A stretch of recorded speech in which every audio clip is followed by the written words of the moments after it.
In the box of documents and artifacts I inherited from my grandfather, mixed among the radiation records, Lockheed memos, and photos from various historic projects, I found a single sheet of yellowing paper that caught my attention. It wasn't stamped top secret, it wasn't a blueprint or a clearance form, but near the center, typed in bold letters, were two names: K.A. Johnson, my grandfather, and C.L. Johnson, also known as Clarence Leonard Kelly Johnson, founder of Lockheed's Skunk Works. Whatever that document represented, it meant their paths crossed, and that my grandfather's quiet career reached all the way to the man who built the U-2 spy plane.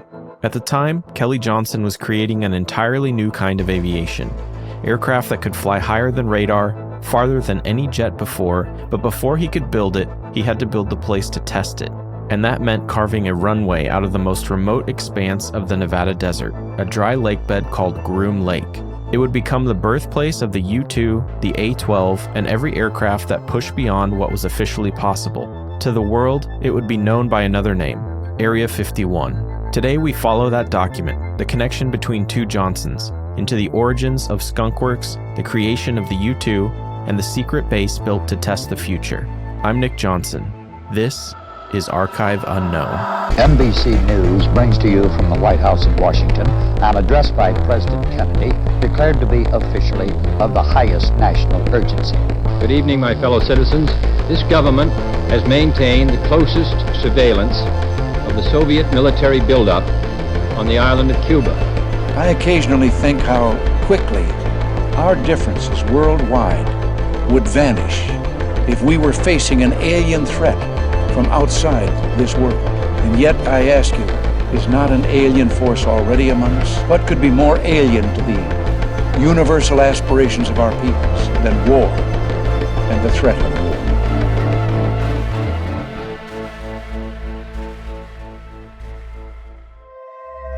In the early 1940s, Lockheed Aircraft Corporation in Burbank was already a powerhouse, churning out bombers and fighters for World War II. But tucked away behind the main plant, Kelly Johnson built something different. A secret division of engineers, mechanics, and draftsmen who worked fast, spoke little, and operated under a single rule: get the impossible done quietly. They called it Skunk Works.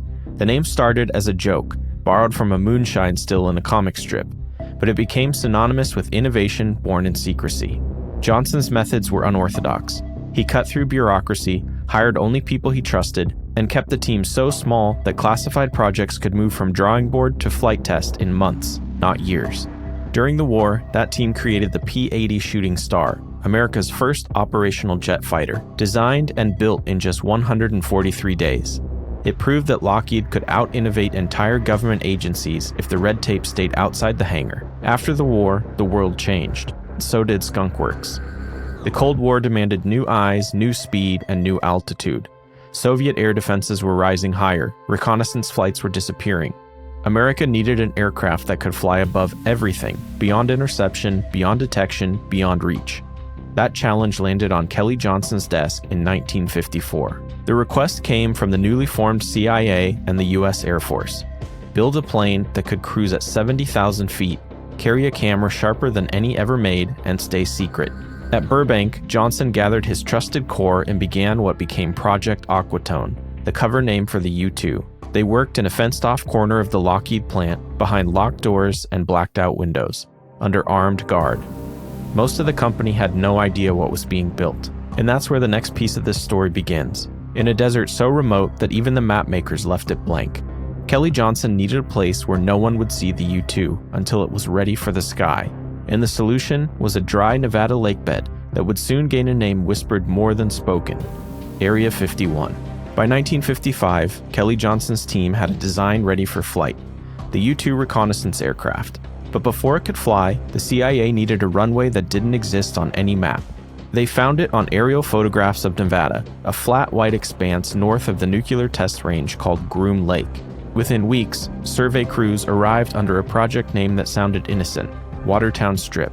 Under Johnson's direction, Lockheed and CIA teams built a base from nothing: hangars, tower, barracks, and a single runway across the lakebed. The entire operation was built for speed and secrecy. No signposts, no mail address, no outside records. The employees simply called it the ranch. Here, the first U-2s were assembled and test-flown at dawn and dusk to avoid curious eyes. Pilots wore pressurized suits that looked like astronaut gear years before NASA existed. Each flight was top secret, every record locked away. In 1957, while early U-2 operations were already underway at Groom Lake, a nuclear experiment took place less than 10 miles to the northwest. It was called Project 57, officially a safety test. It examined what would happen if a nuclear weapon's high explosives detonated without a full chain reaction. On April 24, 1957, the blast at Area 13 dispersed plutonium across open desert. There was no mushroom cloud, but there was widespread surface contamination. Declassified summaries later described Project 57 as one of the most contaminated open-air sites in the western United States. The military fenced the area and in 1981 scraped and buried the soil during cleanup. The test proved that the atomic and aerospace frontiers shared the same desert, and sometimes the same fallout. Even as Project 57 unfolded, just beyond the fences, Groom Lake remained active. Secrecy wasn't the only hazard. Radiation drifted where the wind carried it, and no one outside the program knew. It's another reminder that progress in that era often came with an invisible cost. From its earliest days, Area 51 existed on maps that weren't supposed to exist. It had no official name, no listed coordinates, and no public acknowledgement. And when you build an airbase in the middle of the Nevada desert, surrounded by barbed wire, radar towers, and silence, stories begin to grow in the empty space where the answers should be. For decades, the government refused to admit Area 51 was real. Even after commercial satellites captured its runways and hangars in the 1970s, officials called it only operational test range facilities. That absence of truth created something powerful, a vacuum that myths rushed to fill. By the late 1980s, a man named Bob Lazar claimed he had worked just south of Groom Lake, reverse engineering alien craft at a site he called S4. He described hovering disks, gravity propulsion systems, and a material unknown to science, Element 115.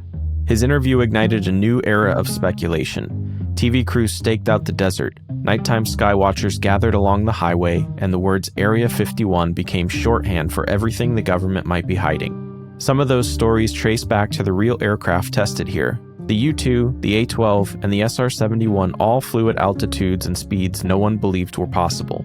Their slender silhouettes and glowing contrails at twilight looked nothing like known airplanes. And to anyone on the ground, they were unidentified flying objects. In that sense, the legend of alien technology at Area 51 was born from the very success of its secrecy. The classified became otherworldly simply because it couldn't be explained. The irony is that while the public imagined crash saucers and hidden hangars, the real work inside those fences, the design of reconnaissance aircraft, radar-absorbent materials, and propulsion research, was shaping the future of flight more profoundly than any fiction. Still, the myths serve a purpose. They remind us that when knowledge is locked away long enough, the imagination finds its own way in. Next, we'll return from legend to documentation, to the first real flights at Groom Lake, where the sound that sparked decades of UFO reports wasn't a flying saucer at all, but the world's first spy plane touching the edge of space. In August 1955, the first U-2 lifted off from Groom Lake. By 1956, long-range missions were underway. At 70,000 feet, the air was thin and the world below looked curved. Each mission stretched across thousands of miles of Soviet territory. From that height, a single photograph could reveal airfields, missile sites, even vehicle convoys that no radar could detect. Every flight launched in silence. Every roll of film was classified before it even reached the ground. The U-2's cameras used 9-inch wide film and lenses so precise they could read the tail numbers on bombers parked at Soviet bases. The results were unlike anything the intelligence community had ever seen. By 1957, Soviet radar had begun tracking the strange contrails at impossible heights. Missiles couldn't yet reach that altitude, but Moscow knew it was being watched. Then, on May 1st, 1960, the line finally broke.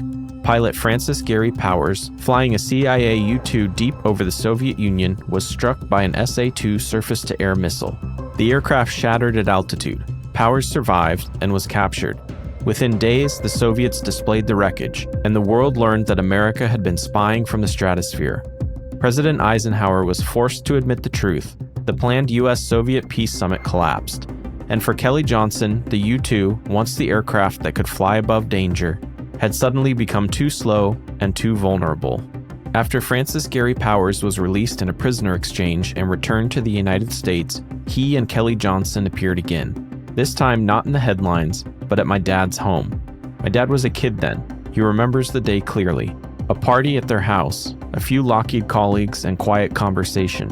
Francis Gary Powers and Kelly Johnson were both there. It's one of those details that turns history into something personal. The Cold War, the U-2, and Skunk Works all intersecting for one afternoon in their living room. And as that chapter of aviation closed, Kelly Johnson and his team began designing the next machine, one that could outrun every missile and every radar ever built. In 1959, Kelly Johnson began work on what would become Project Oxcart, a program to build a reconnaissance aircraft that could outfly and outpace every missile on Earth. The result was the A-12, the direct ancestor of the SR-71 Blackbird. Constructed almost entirely from titanium, it was designed to cruise at over 2,000 miles per hour, faster than a rifle bullet, at altitudes above 85,000 feet. Even the fuel, a special high-temperature blend called JP7, was unique to the program. It was so stable that you could drop a lit match into it without ignition. Only the extreme heat of flight could make it burn efficiently. Test flights began at Groom Lake in April 1962. Pilots reported heat shimmering along the nose cone, the airframe expanding under friction. At full speed, the aircraft's skin would stretch several inches, forcing engineers to design seams that only sealed correctly when the plane was at Mach 3. Each flight pushed physics as much as secrecy, and from the desert floor, those shimmering contrails at sunset were often mistaken for something alien. The public wouldn't see the A-12 or its Air Force successor, the SR-71, for years, but the groundwork for both had been laid in the same desert hangars where the U-2 first took flight. And in my grandfather's box, there are more links to that story, documents that place his name alongside the programs that came next. We'll follow those connections in a later episode. Next time, we return to the skies, from the A-12 to the SR-71 Blackbird, and follow new references in my grandfather's papers that point toward that aircraft and the peak of Cold War secrecy.